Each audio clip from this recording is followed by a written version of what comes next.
नमस्कार, मैं हूं आशुतोष जन्ना में। आज पहले आधे घंटे में बात करें गैंग रेप कांड के बाद आई जस्टिस वर्मा कमेटी की सिफारिशों की। रिपोर्ट आने के बाद सरकार ने भरोसा दिलाया कि महिलाओं की सुरक्षा उसकी प्राथमिकता है। तमाम राजनीतिक दलों ने सिफारिशें जल्द लागू करने की मांग की है, लेकिन सवाल यह है क्या बजट सत्र में सभी जरूरी कानूनी बदलाव मुमकिन हो पाएंगे। इसके अलावा अगले आधे घंटे बीजेपी के दूसरी बार अध्यक्ष में राजनाथ सिंह से खास बातचीत। राजनाथ सिंह ने कहा है कि अगर सरकार बीजेपी को आतंकियों को ट्रेनिंग देने वाली पार्टी मानती है तो उन्हें आडवाणी सुषमा स्वराज को जेल भेज दिया जाए। पूरा इंटरव्यू रात 8:30 बजे आप देखिए।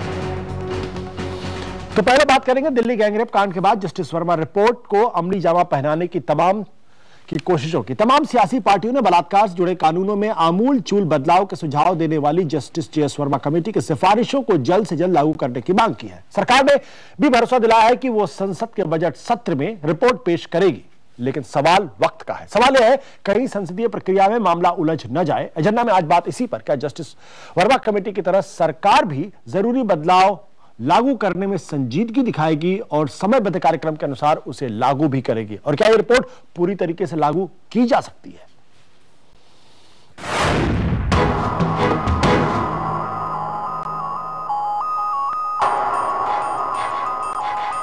देश में महिलाओं की सुरक्षा को लेकर अपनी संजीदगी साबित करने का वक्त आ गया है। दिल्ली गैंगरेप कांड के बाद बलात्कार से जुड़े कानूनों पर justice J S Verma committee ने 1 महीने से पहले ही अपनी रिपोर्ट सौंप दी है। अब सरकार की बारी है। सवाल ये कि क्या सिफारिशें जल्द लागू होंगी। सूचना और प्रसारण मंत्री मनीष तिवारी के मुताबिक महिलाओं की सुरक्षा सरकार की प्राथमिकता है, लेकिन सिफारिशों पर पहले स्थायी समिति विचार करे, इसके बाद ही उसे संसद में पेश किया जाए। ये सरकार का उत्तरदायित्व बनता है कि उनको अपने संज्ञान में लेकर जल्दी से जल्दी उनको कानून में बदलकर सदन के सामने, संसद के सामने लाया जाए। जस्टिस वर्मा ने बीजेपी की बलात्कारी को फांसी की सजा की मांग खारिज कर दी है, लेकिन पार्टी के मुताबिक उसे उम्मीद है कि सरकार रिपोर्ट को संसद में पेश कर कानून में जरूरी बदलाव करेगी। उसमें जो संशोधन प्रस्तावित हैं उसके बारे में स्टैंडिंग कमेटी का प्रस्ताव सरकार को जाएगा। हमें विश्वास है कि सरकार एक मजबूत कानून, संशोधित कानून जिसमें महिलाओं की सुरक्षा हो सके, उस पर हम कार्रवाई कर पाएंगे। वैसे सूत्रों के मुताबिक वर्मा कमेटी की कई सिफारिशों का जिक्र क्रिमिनल लॉ संशोधन विधेयक में पहले से है। ये बिल 4 दिसंबर को लोकसभा में पेश किया जा चुका है और फिलहाल संसद की स्थायी समिति इस पर विचार कर रही है। माहौल की संजीदगी को परखते हुए सरकार वर्मा कमेटी की रिपोर्ट संसद में पेश करने की खानापुरी तो कर देगी, लेकिन डर इस बात का है कि कहीं उसके बाद ये रिपोर्ट संसदीय प्रक्रिया में उलझ कर न रह जाए। प्रशांत के साथ विक्रांत यादव, दिल्ली IBN 7। इस मामले में एजेंडा के 5 सवाल हैं। क्या जस्टिस वर्मा कमेटी की तरह 30 दिन के अंदर सरकार भी सिफारिशों को अमली जामा पहनाएगी, जैसा जस्टिस वर्मा ने अपनी प्रेस कॉन्फ्रेंस में इस तरफ इशारा किया था। कि जस्टिस वर्मा कमेटी के सभी सिफारिशों को लागू करने को तैयार होगी सरकार। क्या बलात्कार के सभी आरोपी सांसद विधायकों के इस्तीफे की बात पर सहमति बन पाएगी। क्या राजनीतिक भावना से ऊपर उठकर रिपोर्ट पर विपक्ष सरकार का सहयोग करेगी, या कहीं ऐसा तो नहीं कि लोकपाल कानून की तरह संसदीय प्रक्रिया में उलझ जाएंगे जरूरी बदलाव, क्योंकि ये बदलाव जो है अपने आप में बहुत भारी भरकम और बहुत व्यापक है। हमारा जवाब बिल्कुल साफ है, जल्द से जल्द लागू हो जस्टिस वर्मा कमेटी की सिफारिशें। बातचीत के हमारे साथ मौजूद है कांग्रेस के वरिष्ठ नेता सत्यव्रत चतुर्वेदी, बीजेपी के नेता मीनाक्षी लेखी, सुप्रीम कोर्ट के वरिष्ठ वकील KTS तुलसी और सामाजिक कार्यकर्ता रंजना कुमारी। आप लोगों का स्वागत है। रंजना जी, जिस तरीके से जस्टिस जे एस वर्मा की रिपोर्ट आई है और जिस व्यापक तरीके से इन्होंने किया है, क्या आपको लगता है कि सरकार वाकई अक्षरशः इसको लागू करने की स्थिति में होगी या लागू भी कर पाएगी या नहीं?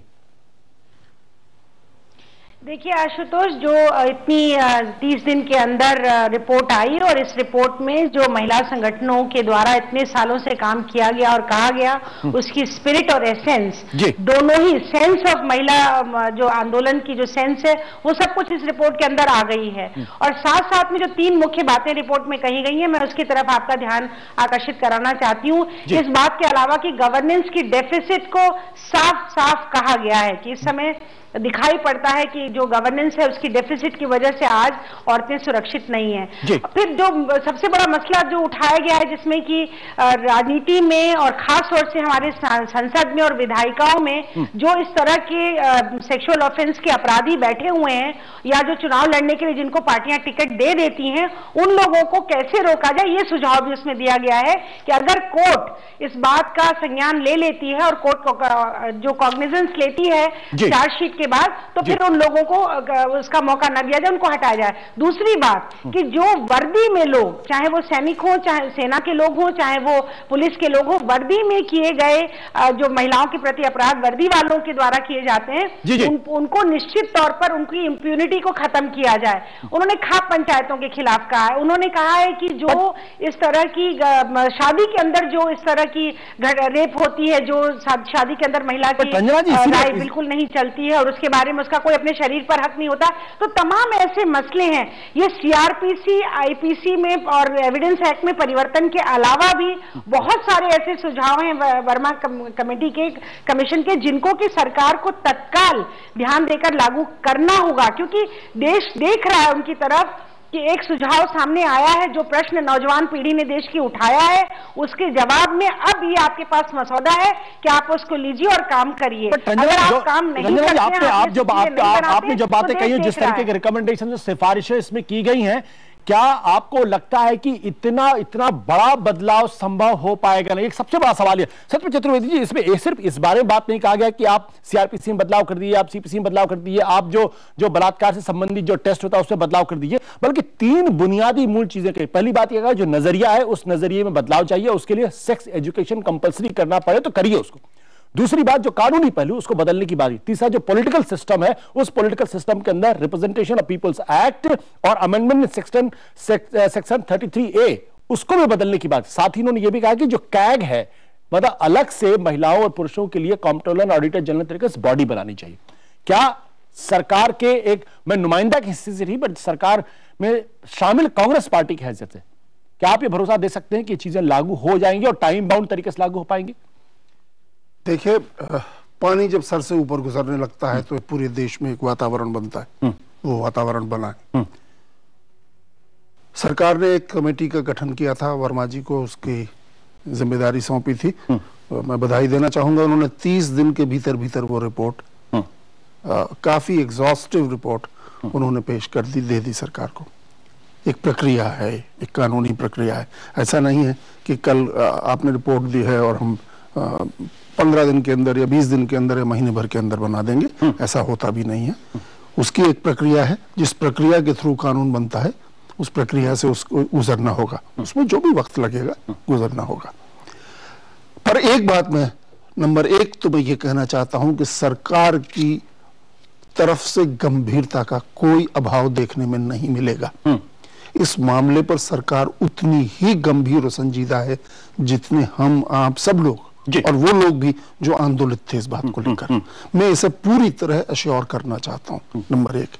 नंबर 2, जिन 3 चीजों का आपने जिक्र और हवाला अभी दिया उनकी रिपोर्ट के जरिए से, उसमें जो 2 बातें हैं, एक तो राजनीतिक लोग जो ऐसे अपराधों के आरोपी हैं उनको लड़ने की इजाजत न दी जाए, ये एक सुझाव है जी। मैं इस सुझाव से सहमत नहीं हूं, मैं इससे आगे जाना चाहता हूं। केवल इसी अपराध के लिए क्यों, किसी भी अपराध, क्राइम लिखा गया, इससे बलात्कार का नहीं, किसी भी हीनियस ऑफेंस का, अपराध का कोई आरोपी व्यक्ति अगर चुनाव लड़ने से रोका जा सके तो मैं उसका सबसे बड़ा समर्थक रहूंगा। और ये पार्टी हमारी इस मामले में बिल्कुल स्पष्ट है, हम उसका भरपूर समर्थन करने के लिए तैयार हैं। तीसरी बात जो आपने कहा कि जो पुलिस के, एक उन्होंने बड़ी महत्वपूर्ण बात कही है, उन्होंने कहा कानून बदल देने भर से समस्या का समाधान नहीं होने वाला। समस्या के समाधान के लिए कानून में जो बदलाव जरूरी है वो तो किया ही जाए, पर उससे ज्यादा जो इम्प्लीमेंटेशन मशीनरी है उसकी इम्प्लीमेंटेशन प्रॉपरली हो, स्पिरिट और लेटर में हो, इस बात को सुनिश्चित करने के लिए पुलिस रिफॉर्म्स जो अब बहुत लंबे अरसे से पेंडिंग चले आ रहे हैं, पुलिस की जो मानसिकता है, जो प्रशासन की मानसिकता होनी चाहिए ऐसे मामलों में, जो संवेदनशीलता का अभाव हम सब लोगों को खटकता है, उनका कहना यह है कि वो इम्प्लीमेंटेशन मशीनरी में जो रिफॉर्म्स लागू किए जाने चाहिए। इसमें ये एक ऐसा काम नहीं है कि जो एकदम तत्काल हो सकता है। बट लेकिन सवाल इसी बात का ही है, इस कमेटी की रिपोर्ट्स में कुछ ऐसे हिस्से हैं जिनको कानूनी रूप दिया जा सकता है।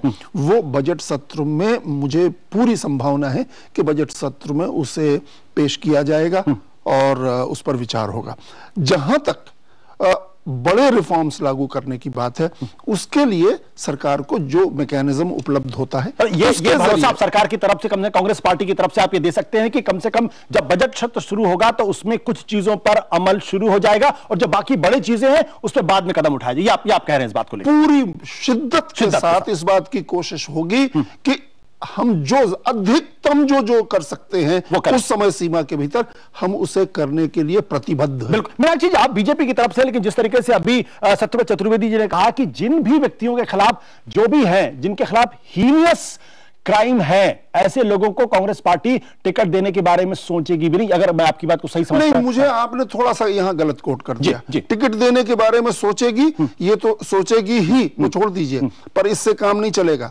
ये पार्टियों के ऊपर छोड़िए मत, इस कानूनी प्रावधान बनाइए और किसी भी पार्टी को इस बात की इजाजत नहीं होनी चाहिए, संभावना ही समाप्त होनी चाहिए कि ऐसे लोगों को, हाँ, हीनियस ऑफेंस के आरोपी लोगों को टिकट दे या चुनाव लड़ने का उनको अधिकार हो, इसी पर प्रतिबंध कानूनी लगना चाहिए। हम तो इसके क्या मीनाक्षी जी, आप बीजेपी की तरफ से इस बात की गारंटी कर सकते हो कि जस्टिस वर्मा ने कम से कम राजनीतिक दलों से लेकर 5 चीजें कही? उन्होंने कहा कि पीपल्स रिप्रेजेंटेशन एक्ट में बदलाव होना चाहिए, जो लोग अपने एफिडेविट देते हैं उसमें गलत जानकारियां देते हैं उसके लिए हाई कोर्ट के रजिस्ट्रार से बाकायदा सर्टिफिकेट मिलना चाहिए।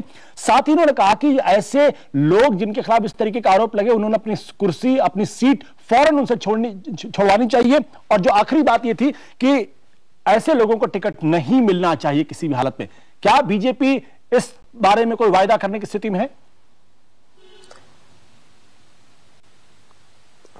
देखिए, बीजेपी तो वही वायदा करने की स्थिति में है जो कि जैसे इन्होंने वायदा किया वो वायदा मैं भी कर दूंगी, उसमें कोई प्रॉब्लम नहीं है। लेकिन उसमें फिर पक्ष आता है जो शायद इनको मालूम नहीं है कि सोनिया जी और राहुल जी के अपने एफिडेविट्स में बहुत सारी डिक्लेरेशन नहीं है उनकी प्रॉपर्टीज के बारे में, तो वो फिर बैन हो जाएंगे। ये इनको अब शायद पार्टी ऑफिस में जाकर उसका जवाब देना पड़ेगा जो इन्होंने अभी प्रॉमिस किया है। माफ करेगा, हम संजीदा चीजों में बात करें। मुझे लगता है कि अगर हम, हमारा तो सिंपल सा सवाल, मैं संजीदा की ही बात कर रही हूँ। संजीदा में एफिडेविट में गलत इंफॉर्मेशन देना कानूनी अपराध है, वो कायदा है, लेकिन बावजूद उसके उस तरीके के उल्लंघन होते हैं और उस पर कोई कानूनी प्रक्रिया नहीं चलती। इसके लिए आपको विचार करने की आवश्यकता है। तो जरूर न्यायालय का रास्ता खुला हुआ है, उनके खिलाफ कार्रवाई करिए। सत्यव्रत जी, मुझे लगता है हम लोग थोड़ा विषांतर हो रहे हैं। न्यायालय का रास्ता तो आप भूल जाइए ना, वो तो सिटीजनशिप एक्ट से लेके आज तक जो कुछ हुआ वो न्यायालय ने ही किया है, उसको तो आप भूल जाइए, उसकी तो हम बात ही नहीं कर रहे। मीनाक्षी जी, मैं आपसे सवाल ये कर रहा हूं, अगर सरकार इस दिशा में सुधार की तरफ बढ़ेगी तो क्या बीजेपी उन सुधारों के समर्थन में खड़ी होगी या नहीं खड़ी होगी? बीजेपी उन सुधारों के समर्थन से 4 कदम आगे है, और वो 4 कदम ये है कि जहां पर देश की सेंटेंसिंग पॉलिसी को बदलने की प्रक्रिया वर्मा कमेटी के द्वारा करवाई जा रही है, हम उसके खिलाफ है। क्योंकि आज की जो सेंटेंसिंग पॉलिसी है उसको सुदृढ़ करने की जरूरत है, उसको उस मांग की जो कि आज जनता ने सड़क पे जाके मांगी है उसको पूरा करने की जरूरत है। चलिए मीनाक्षी जी, मुझे लगता है कि भारतीय जनता पार्टी पूरी वर्मा कमेटी की सिफारिशों के खिलाफ है, उन्होंने कह दिया साफ। अब और क्या चाहते हैं? मुझे लगता है इस पूरे मसले पर जबकि पॉलिटिक्स करने की कोई इच्छा नहीं होनी चाहिए, लेकिन फिर भी केटी तुलसी साहब, माफ करिएगा मीनाक्षी, मैं आपको रोक रहा हूं। केटी तुलसी साहब, ये जिस तरीके के रिकमेंडेशंस हैं, क्या आपको लगता है इसको टाइम बाउंड तरीके से करने की जरूरत है? क्या एक समयबद्ध तरीके से करने की जरूरत है? मुझे नहीं लगता कि अभी भी राजनीतिक पार्टियों में उतना आत्मविश्वास है या उतना पॉलिटिकल विल नजर आता है जो उसको उस तरीके से मदद मिल सके। देखिए, ये जो रिकमेंडेशन है जस्टिस वर्मा, पहले तो मैं जस्टिस वर्मा को बधाई देना चाहता हूं कि उन्होंने एक मिसाल कायम की कि 30 दिन से भी कम समय में, जो 30 दिन का समय दिया गया, उसमें इतनी सूझवान रिपोर्ट सरकार को दी है जी। और इन्होंने, जस्टिस वर्मा ने तो हमेशा ही ये मिसाल कायम की है, जब वो सिटिंग जज थे और राजीव गांधी के मर्डर की इंक्वायरी की थी तब भी इन्होंने 1 महीने के अंदर अंदर रिपोर्ट दे दी थी। यहाँ पे वो भी कमीशंस हैं जो 10-10, 20-20 साल लगाते हैं। तो ये this is breath of fresh air, और हम सब ही उनके बहुत आभारी हैं कि उन्होंने इतनी अथॉरिटेटिव एक रिपोर्ट तैयार की है। मगर कुछ रिपोर्ट के अंश ऐसे हैं जिसमें मेरे को लगता है कि बहुत ध्यान देने की आवश्यकता है, जैसे कि सिर्फ चार्ज फ्रेम हो जाने पे जो डिस्क्वालिफिकेशन हो जानी चाहिए। मैं समझता हूं कि अगर हम फैसला चार्ज के बाद 20 साल तक नहीं करेंगे तो ये बहुत ही अनरीजनेबल एटीट्यूड होगा। हम भारत को पुलिस स्टेट नहीं बना सकते। इसका मतलब तो ये है जो भी पुलिस ऑफिसर की ओपिनियन 173 में हुई उसके ऊपर ही चार्ज फ्रेम होता है। कोई मुलजिम तो अपना एविडेंस ला नहीं सकता उस समय। तो जो भी पुलिस कहेगी उसके पुलिस ये तय कर सकती है किस ऑपोजिशन के आदमी को डिस्क्वालीफाई करना है और किसको डिस्क्वालीफाई नहीं करना है। हम इतनी पावर पुलिस को नहीं दे सकते क्योंकि चार्ज के टाइम पे जो मेन रोल है वो तो पुलिस ऑफिसर की, इन्वेस्टिगेटिंग ऑफिसर की ओपिनियन ही होती है। इसलिए मैं नहीं समझता हूं कि जो बात आप कह रहे हैं, दरअसल दिक्कत इस पूरे सिस्टम में यही है, कानून का, लीगैलिटीज का, टेक्निकलिटीज का फायदा लेके बड़े बड़े अपराध करने वाले लोग न केवल मुख्यमंत्री बने हैं बल्कि कैबिनेट में भी रहे हैं और उनके खिलाफ अभी भी मुकदमा चला, और वही लोग भ्रष्टाचार मिटाने के लिए दुनिया को ज्ञान और भाषण देते हैं। तो सवाल इसी बात का लेकर है। रंजना जी, आप कुछ बोलना चाह रही? रंजना जी। नहीं आशुतोष, बिल्कुल ये बात एक किसी भी लोकतंत्र की मर्यादा के खिलाफ है। ये शर्म की बात है कि संसद में, लोकसभा, राज्यसभा में और विधायिकाओं में महिलाओं पर संगीन अपराध करने के बावजूद लोग वहां जाके चुने जाते हैं, बैठ रहे हैं वहां पर वो नीति निर्धारण के फैसले ले रहे हैं। दूसरी चीज, जेल में बैठ के चुनाव लड़ते हैं और जीत जाते हैं। मतलब है कि कहीं ना कहीं ये पूरी जो चुनाव की प्रक्रिया और लोकतंत्र का जो ताना बाना हमने बनाया, वहां पर हम एक अपराधी को अपराधी न मान करके चुन जाने की वजह से लोगों का वोट डरा धमका के लोग वोट ले लेते हैं। हम सब लोग जानते हैं इस बात को, और फिर आप उनको किसी न किसी तरह से वैध मान लेते हैं, वैध करार कर देते हैं। वर्मा कमीशन ने कहा कि जब कोर्ट कॉग्निजेंस ले ले, केटीएस तुलसी साहब से मैं अनुरोध करना चाहूंगी कि इतने साल से ये बात चल रही है, पर ना तो पॉलिटिकल पार्टीज इसको तय करती है कि हम टिकट नहीं देंगे। आज सारी पार्टी बैठ के ये तय करें कि वर्मा कमीशन ने ये कहा है, तो कम से कम ये फैसला तो करें कि कोई भी अपराधी जिसके खिलाफ अपराध हुआ और जो कोर्ट ने उस अपराध का कॉग्निजेंस लिया, उसके बाद हम उसको टिकट नहीं देंगे। आप उसको कर लेने दीजिए अपना, जब कोर्ट फैसला देगी, कन्विक्शन होगा नहीं होगा, अगर वो पाक साहब बच जाता है तो वो राजनीति में आएगा, वरना आपको विधायिकाओं में बैठ के पोर्नोग्राफी देखने वाले तमाम और लोग इस तरह के आ जाएंगे और यही हाल रहेगा देश का। बिल्कुल रंजना, अब बहस नहीं होनी चाहिए। बिल्कुल, अब बिल्कुल सत्यम चतुर्वेदी, क्या ये बहस बेईमानी है? क्या बोलना चाहती हूँ, क्या ये बहस बेईमानी है? क्या जो जिस तरफ तुलसी साहब इशारा कर रहे हैं कि भाई हम उनसे सहमत नहीं है, सही बात, सहमत नहीं है। आरोप राजनीति के अंदर लगते भी हैं, लगाए भी जाते हैं, और कभी कभी साजिशन, कभी कभी षड्यंत्र पे, लेकिन कहीं ना कहीं तो हमको फुल स्टॉप लगाना पड़ेगा। केटी तुलसी ने जो बात कही है वो अपने अनुभव के आधार पर उन्होंने इसलिए कहा कि हम रोज देखते हैं राजनीतिक प्रतिस्पर्धा इतनी गलाकाट हो चुकी है और इस हद तक कभी कभी तो हम सारी मर्यादाओं से भी नीचे उतर जाते हैं। ये रोज देखने में मिलता है, राज्यों में भी, दूसरी जगहों पर भी। अब ऐसी स्थिति में वो इस संभावना की ओर बात कर रहे हैं कि फिर जिस राज्य में मान लीजिए हमारी विरोधी सरकार है, हमारे ऊपर मुकदमा कोई कायम करवा दे और बस इसके बाद में अब हम अगला चुनाव लड़ नहीं पाए, तो अपने सारे मेजर विरोधियों को मुकदमों में फंसा के कोई भी फुल स्टॉप तो लगाना पड़ेगा, हमें एक सिस्टम तो बनाना पड़ेगा। मैं जो कह रहा हूँ वो केटी तुलसी जी ने उस संभावना का जिक्र किया है, उस संभावना का जिक्र किया है। ये एक वैलिड संभावना है जिसकी तरफ भी ध्यान देना होगा, लेकिन मेरा ये मानना है कि इस विषय की गंभीरता को देखते हुए और संसद और राज्य विधानसभाओं में कैसे लोग पहुंचे और उनकी गरिमा को देखते हुए मुझे नहीं लगता कि इसका उपाय नहीं ढूंढा जा सकता है। कानूनन इसका उपाय भी ढूंढा जा सकता है।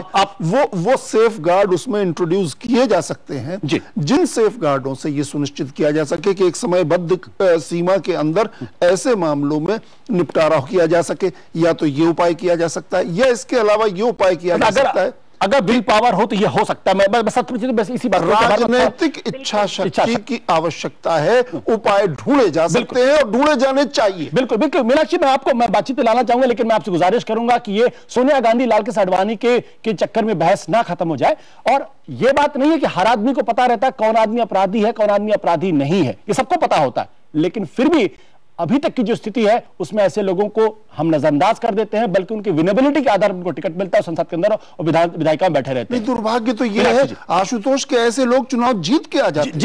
मीनाक्षी, हम यहाँ पर जितनी भी बहस कर लें, लेकिन अंततः फैसला तो मतदाताओं को करना होता है।